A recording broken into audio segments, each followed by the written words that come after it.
Hello दोस्तों, जय श्री राम, जय श्री श्याम। आज फिर मैं आपके सामने एक और कहानी लेकर आया हूँ। अगर आपको कोई धोखा दे तो ये कहानी ज़रूर सुने। एक समय की बात है, एक बहुत बड़ा नगर था। वहाँ पर एक व्यापारी रहता था। तो उस व्यापारी की लव मैरिज हुई थी। उसने लव मैरिज की शादी की और वो दोनों खुशी खुशी रहते थे। एक दिन की बात है, जब उस व्यापारी ने अपनी पत्नी से एक वादा किया कि जिस दिन अगर हम दोनों में से एक का भी देहांत हो जाए तो आज हम अपनी छत के ऊपर, जो अपना घर है उसकी छत के ऊपर एक मिसाल जलाते हैं, मसाल आग। तो वो बुझा देना। अगर हम दोनों में से एक का भी अगर देहांत या कुछ हो जाए तो एक वो मसाल बुझा देना। तो वो ऐसे करते हुए प्यार करते थे, अच्छे खुश रहते थे और गांव में, नगर में उनकी चर्चा हुआ करती थी।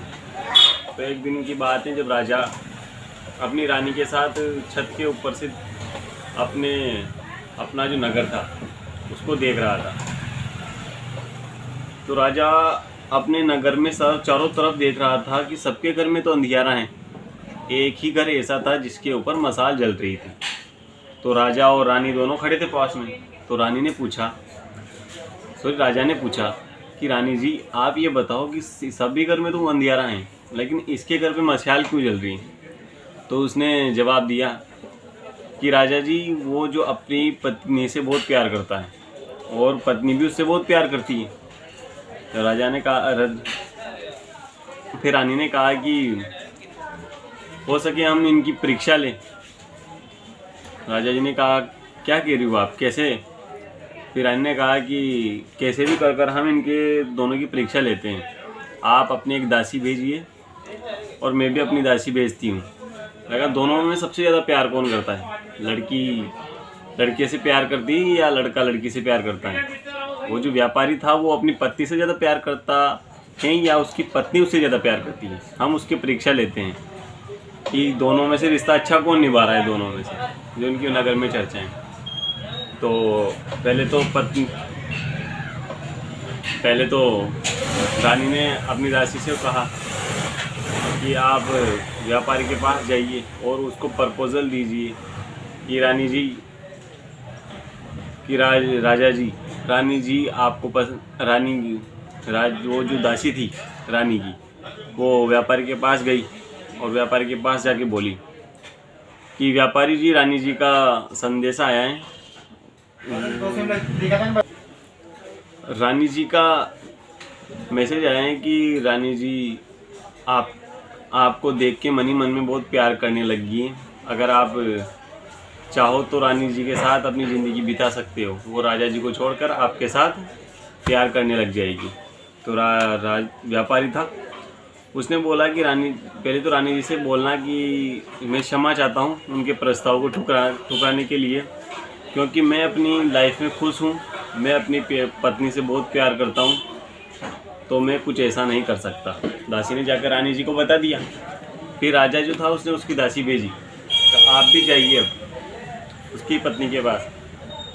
तो वो दासी फिर उसकी पत्नी, व्यापारी की पत्नी के पास आई और उसकी पत्नी से बोला कि राजा जी ने आपके लिए कुछ संदेश भेजा है। तो उसकी पत्नी खुश होगी कि इतने बड़े राजा और मुझे संदेश भेजा है। तो उसने पूछा, सुनाओ, बताओ क्या संदेश भेजा है? तो उसने बोला कि राजा जी आपको मन ही मन में बहुत पसंद करने लगे हैं। वो आपको इस राज्य की नई रानी बनाना चाहते हैं। रानी पहले तो वो व्यापारी की पत्नी सोचने लगी कि क्या है। फिर उसने बोला दासी से कि ठीक है, राजा जी से बोल देना कि आज रात को 2 और 3 बजे के बीच में ये जो मसाल जल रही है ये बुझ जाएगी। और राजा जी से बोल देना कि मेरी तरफ से हाँ है, कि राजा से बोल देना कि मेरी हाँ है। इतना कि वो पत्नी से वो उदासी थी, राजा के पास गई। राजा को जाते पहले सुनाई सारी बात। तो राजा शॉक हो गया। राजा सोचने लगा क्या हो गया। वो तो राजा ने अपने सभी सैनिक से कहा, महामंत्री से, कि सैनिकों की एक टुकड़ी जमा करो और हो सकता है हमें रात में किसी की जान बचाने के लिए जाना पड़े। तो जैसे ही रात के 2-3 बज रहे थे और राजा अपनी हवेली के ऊपर छोर पे खड़ा हुआ था, छत पे मेड़ी पे खड़े हुए, देखा कि 2:20-30 पे मशाल बंद होगी।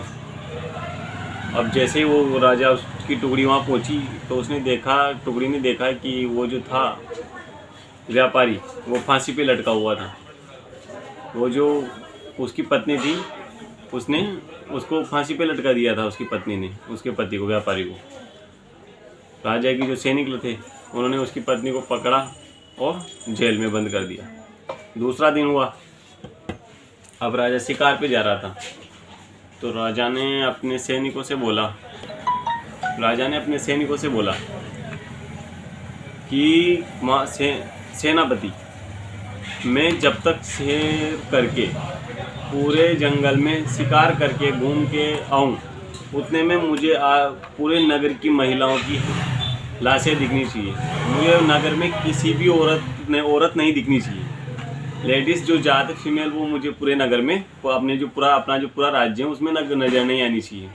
इतना कह के वो चले गए। अब जो मंत्री था वो कंफ्यूज हो गया कि राजा जी ने तो बोल दिया, करना भी पड़ेगा, करें तो क्या करें। अब वो जो मंत्री था उसके जो पिताजी थे वो पहले उसी राज्य के मंत्री हुआ करते थे। तो वो दौड़ा अपने पिताजी के पास गया और अपने पिताजी से पूछा कि राजा जी ने ये बात बताई है मुझे। उसका पूरा विस्तार से उस बात को सुनाया। तो उसके पिताजी ने बोला कि तू टेंशन मत ले, कुछ मत कर, जाके कहीं सो जा, आराम कर, राजा जी जब आएंगे तो मैं संभाल लूँगा। तो पूरा दिन गुजरा, शाम ढली। राजा जी जैसे ही आते पहले देखा सभी महिलाएं ऐसी घूम रही थी, फर रही थी।